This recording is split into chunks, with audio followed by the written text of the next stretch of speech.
Eh bien bonjour à tous et à toutes, c'est Hitlot. Aujourd'hui je vais vous faire une review d'un téléphone que vous pourriez très bien acheter pour Noël parce que au niveau de son prix et de sa qualité, il est vachement pas mal. Je vais parler du Galaxy S20. Voilà, donc ce beau téléphone-là. Alors, exclusivement, je vais utiliser le site Frandroid. Certains seront en désaccord avec moi. Mais c'est parce que sur le site Samsung, nous n'avons pas énormément, comment dire, de spécifications techniques. Voilà. Donc nous commençons donc le processeur normal qui est dans ce Galaxy S20. Donc c'est le Samsung Exynos 990. Donc comme pour Apple, Samsung ont leur propre CPU, voilà, unique à eux. Donc voilà. Donc on va regarder. Donc alors fréquence 2000 à 2730 MHz. Alors c'est une fréquence qui est respectable, mais pour le prix du téléphone, c'est un peu bas. Je vous parlerai du prix du téléphone après, hein. Nombre de cœurs 8, hein, voilà, donc c'est à peu près ce qu'on a sur le marché, ça ne change rien. La lithographie, bon, 7 nanomètres, c'est vachement bien, hein, c'est vraiment très bien, hein. Je crois qu'il n'y a pas plus petit que ça, hein. 7 nanomètres, c'est vraiment le meilleur en ce moment. Le CPU a 666 jours de vieillesse, donc MDR le diable. Mais ça va, en gros, ça veut dire que vous aurez encore quelques jours de marge, voilà. Si vous voulez vous l'offrir pour Noël à quelqu'un, c'est très bien. Alors, au niveau des benchmarks, alors, nous avons des benchmarks qui sont pas très élevés néanmoins, hein, 74%, 54% là. Alors après, Ice Storm, encore une fois, c'est un booster à performance, donc forcément, c'est compliqué.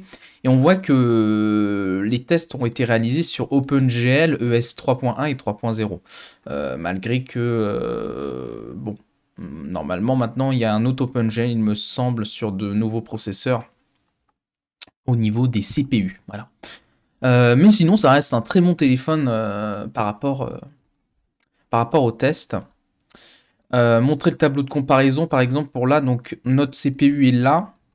Le CPU est dessus, bon, ce serait un Intel Core i, mais bon, on regarde pas ça, voilà. Mais ce qu'on peut se dire, par contre, c'est que il est à un niveau entre les Intel Core. Et ça, c'est vraiment énorme comme comparaison, quoi, de se dire que c'est parmi les Intel Core.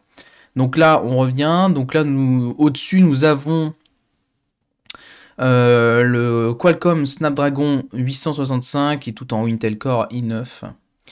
Ici, nous n'avons pas de Intel Core, hein, voilà. Mais nous avons le Qualcomm Snapdragon 865 aussi. Le Qualcomm Snapdragon 865, c'est une bonne référence, hein, parce que c'est un CPU qui coûte pas très cher à la production des téléphones, mais qui reste raisonnable. Bon, sinon après, vous regardez comme vous voulez, voilà, vous faites pause pour voir les autres benchmarks. Moi, je connais que très bien 3D Mark, donc je reste sur 3D Mark. Alors, au niveau du GPU, donc le GPU supporte OpenGL ES 3.2, Vulkan 1.1 et OpenCL 2.0. Donc là, on n'a plus de support de OpenGL ES 3.1 et 3.0.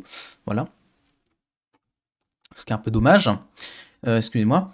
Donc ARM, bon ça j'ai pas trop parce que c'est pas tout le temps. Voilà. Donc alors architecture Valhalla, Pipelines 11, mémoire partagée non. Voilà, hein, donc c'est pas très commun maintenant, hein, qu'il n'y ait pas de mémoire partagée maintenant chez GPU. Bon, chez Sony ils ont fait le choix de ne pas en mettre. Technologie 7 nanomètres, la même. Et 275 jours de vieillesse, c'est vraiment hyper récent. Là, vous l'avez pour plusieurs années devant vous. Alors, donc 3D Mark, 3D Mark, pardon, Ice Storm, Unlimited Graphics, on a un score qui est vraiment bas, mais regardez, comparé aux autres, nous avons des scores qui sont très hauts, voilà, pour les autres. Bon, à part pour le OpenGL ES 3.0, mais il le supporte plus normalement, voilà, cette carte graphique là ne la supporte plus. Mais en vrai, là, nous avons de bons scores. Si vous voulez, on peut faire une comparaison, hein. Alors, chez les GPU, la référence c'est le Qualcomm Ardeno 650 quand même, hein. C'est un très bon GPU, encore une fois, pour le rapport de production et prix. Donc là, on voit qu'il est un peu en dessous. Là, ici, on voit qu'il est vachement en dessous, hein, 33% de plus. Là, par exemple, ici, sur le 3D Mark Slingshot Extreme Unlimited graphique. Mais sinon, ça va. Là, 24%, donc ça va, c'est pas très... bon, c'est quand même assez élevé. 650, 22%, c'est assez élevé au niveau de l'écart, mais on a un GPU qui reste néanmoins raisonnable par rapport au Ardeno 650. Voilà, ça va. Maintenant, on va voir donc les tests qui ont été faits en jeu. Alors, nous n'avons pas de test sur Genshin Impact, donc je vous invite à faire ce test-là, hein, si vous avez le téléphone, ce serait intéressant. J'ai un pote à moi qui l'a, et il arrive à rouler Genshin Impact comment dire, en 60 FPS à peu près. Il y a quelques petites latences, mais avec des graphismes en moyen élevé, voilà, en moyenne. Donc nous avons Armad Jet, donc sorti en 2020, 60 FPS avec les graphiques en haut, donc voilà, ça maintient. PUBG Mobile, qui est un jeu qui n'est pas optimisé, donc forcément les FPS à chaque fois chutent, mais moyenne 47 FPS, en high moyenne 40, c'est pour un Battle Royale, quand vous avez entre 30 et 40 FPS, c'est très bien. Donc franchement, voilà, vous n'avez pas à vous plaindre.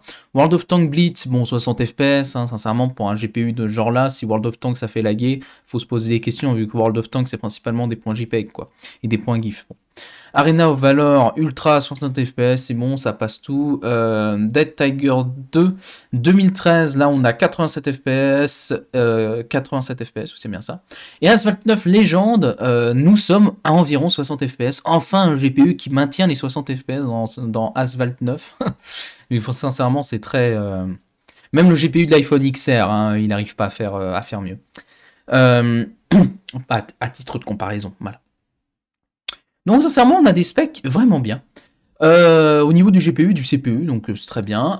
Alors, au niveau de toutes les autres spécifications, donc nous avons une taille d'écran de 6,2 pouces, ce qui est très bien, hein, c'est vraiment très grand.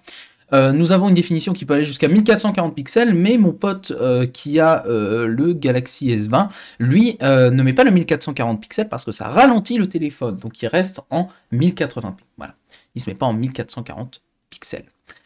Fréquence d'affichage 120 Hz. Alors ça aussi c'est pareil, le 120 Hz n'est pas activé directement et vous pouvez même aller jusqu'à 144 Hz en réalité, mais sous peine d'avoir une utilisation GPU plus élevée encore une fois.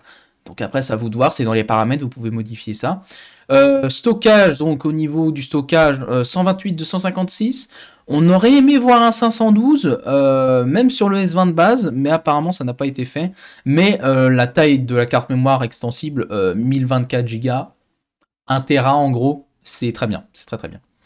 La RAM, on a de 8 Go à 12 Go de RAM, donc sincèrement c'est très bien, hein, vraiment c'est très bien. 8 Go de RAM, c'est énorme. Fréquence du processeur, 2,73 GHz, c'est bien, c'est respectable, octa-core. Nombre de haut-parleurs, 2, donc pour avoir un audio 3D sound, j'imagine. J'ai pas regardé exactement, ou soit c'est les deux haut-parleurs, donc un en haut pour les appels et l'autre en bas pour les jeux vidéo et les autres sons qui sortent. Ce qui est sincèrement pas la meilleure architecture. Hein. Là, avoir l'audio 3D, c'est mieux. Donc batterie avec une capacité de 4000 mAh. On aurait aimé avoir plus quand même pour le prix. Mais bon, pas grave, voilà. Batterie amovible, non. Chargement sans fil, oui. Chargement rapide, oui. Et aussi, alors, il faut que je vous le dise parce que mon pote s'est fait avoir avec ça. Si vous achetez le Galaxy S20, laissez tomber, vous ne serez plus en universel. Donc, le principe de j'arrive pas à le dire. Le principe des chargeurs universels, c'est que pendant très longtemps, et encore maintenant d'ailleurs, hein, malgré que des marques partent comme Samsung avec le S20, tous les chargeurs sont des USB-C. Donc en gros, tous les téléphones, vous les rechargez avec le même câble. Par exemple, le câble de rechargement d'un Wiko, vous pourrez le brancher à de vieux Samsung ou un Redmi ou un Huawei. Voilà. Sauf que Samsung sont partis avec le S20 et donc du coup vous avez un autre câble de chargement et encore pire, ils ont fait comme iPhone, ils ont retiré les prises jack, ce qui fait que maintenant vous n'avez plus qu'une prise USB pour faire le chargement et les écouteurs en même temps, ce qui est sincèrement pas ouf. Voilà. Donc acheter un split, donc c'est qu'en gros que vous branchez en fait deux ports USB différents sur votre port USB. Donc ce sera moche hein, bien évidemment, mais au moins vous pourrez à la fois brancher vos écouteurs en USB et votre truc de rechargement, ce qui est parfait. Puissance de recharge 45 watts. Alors affichage HDR10, ok. Android 10, Q je vois pas pourquoi. Caméra 12 mégapixels, 64 mégapixels, 12 mégapixels. 64 mégapixels, je pense que c'est pour la caméra de base, en vision de base. Et 12 mégapixels, ça doit être pour la macro et l'angle large. Mais il me semble qu'il y a aussi un ultra large là-dessus. Donc c'est peut-être large et ultra large. Voilà, excusez-moi. J'ai un peu de mal. Alors, on peut enregistrer jusqu'à 8K 30 fps. Sincèrement, ça ne sert à rien, étant donné que vous n'avez même pas un écran qui est en 8K, donc je vois pas. Zoom optique x3. Ce qui est très bien, hein, x3, hein. Déjà il y a un zoom optique, mais en plus x3, c'est génial. Et sinon, compatibilité 4G. Alors moi, j'ai pris la version 4G. Voilà, il y a des versions 5G, mais il y a des versions 4G aussi qui coûtent moins cher que les versions 5G, bien évidemment. Sinon, bon, ah oui, il y a aussi le capteur d'empreinte digitale qui est sous l'écran. Ce qui rend pas très beau, hein. Quand vous le regardez de face, ça va, mais quand vous le regardez de côté, l'écran de côté, vous voyez qu'il y a un truc en dessous et que c'est pas beau en fait. C'est vraiment pas beau. Alors maintenant le prix. Je ne vais pas vous montrer de page parce que j'ai regardé les prix avant. Et les prix vont de, sur le site de Samsung, 960 € avec la 5G incluse, à 350 € sans la 5G. Alors, les S20 à 350 €, ce ne sont pas les S20 avec les GPU et les CPU que je vous ai montré là. Je sais que mon pote a acheté le sien à 500 €, 530 €, et il n'a pas pris l'option 5G, vu que de toute manière, là où on habite nous, ça ne sert à rien. Et d'ailleurs, ne prenez pas un téléphone en 5G si vous habitez pas en ville, hein, ça ne vous servira jamais à rien du coup. Préférez la 4G encore en 2020. Voire 2021 maintenant, on pourrait dire quasiment. Hein. Les 900 balles, alors, le téléphone, si vous l'achetez à 900 €, vous allez vous faire arnaquer. Voilà. Donc n'allez pas l'acheter sur le site officiel de Samsung ou chez un shop Samsung physique, s'il en existe. Mais il me semble que oui. Achetez plutôt autour de 500-400 € même. Là, ce serait très bien. Si vous allez en dessous de 400 €, vous n'aurez pas les mêmes spécifications que ce que je vous ai montré là, les mêmes spéciations, excusez-moi. Ce qui fait que du coup, ce test-là sera erroné. Donc préférez acheter un S20 à 500 €, c'est bien, malgré que son prix soit, je trouve, un peu excessif pour les technologies qu'il y a, surtout qu'on a vu que le CPU commence à fatiguer, hein, il a déjà plus de 650 jours. Donc en gros, dans un peu plus d'un an, il sera déjà à la dèche. Mais au niveau des GPU, par contre, vous allez avoir plein, mais encore plein de temps devant vous. Hein, 265 jours, c'est très bien. Et les jeux là, étant donné que le CPU a été paré aux jeux next-gen sur smartphone, donc les jeux qui ressemblent de plus en plus à ceux de 2010 sur ordinateur, et bien du coup le GPU, vous pourrez encore attendre au moins 7 ans quoi. Le CPU il fatiguera un peu plus, je dirais au bout de 5 ans, mais ce sera pas non plus horrible. Les RAM c'est incroyable, l'écran 120 Hz, tout ça. À voir en fonction si vous voulez avoir vraiment une fluidité accrue dans les jeux au prix de graphiques moins bons. Après, ça, c'est à vous de choisir. Mais c'est un très bon téléphone si vous voulez l'offrir pour Noël, voilà, ou le Nouvel An. Si vous voulez faire plaisir à quelqu'un, là, vu qu'on est dans la période, ça va venir dans quelques jours. Hein, maintenant, là, ouais, on est déjà le 18, ça vient dans 7 jours. Hein, donc voilà. Enfin, le réveillon, 5 jours. 5-6 jours, quoi. Mais sinon, voilà, le S20 est un très bon téléphone, vous pouvez l'acheter si vous avez un budget élevé, mais pas trop non plus, quoi. C'est un téléphone qui vous durera, je dirais, 7 ans, voire plus, malgré un CPU qui commencera à être un peu fatigué, un peu plus rapidement que les autres composants du portable. Donc voilà, c'est fini. C'était ma review du Galaxy S20 de chez Samsung. Je vous invite à regarder la review que j'ai faite excusez-moi, des 3 classes de téléphones chez Xiaomi, donc le Mi 10T haut de gamme, le Poco M3 moyenne gamme et le Redmi 9 bas de gamme. Je vous ai fait vraiment un plan détaillé pour que vous ayez une vision claire si vous comptez acheter un Xiaomi. N'hésitez pas non plus à aller voir ma vidéo où je review le Wiko View 5, donc qui est une belle arnaque, hein, je vous informe, hein, parce qu'il ne faut pas que vous achetiez ça, franchement pour le prix ça vaut pas le coup. Ça ressemble au View 4 et au View 3 quoi, très clairement. C'était Litlot, moi je vous dis rendez-vous pour une prochaine vidéo, une review ou un jeu vidéo, je ne sais pas. Et moi je vous dis ciao. Ah, et n'hésitez pas à me rejoindre sur mon Instagram.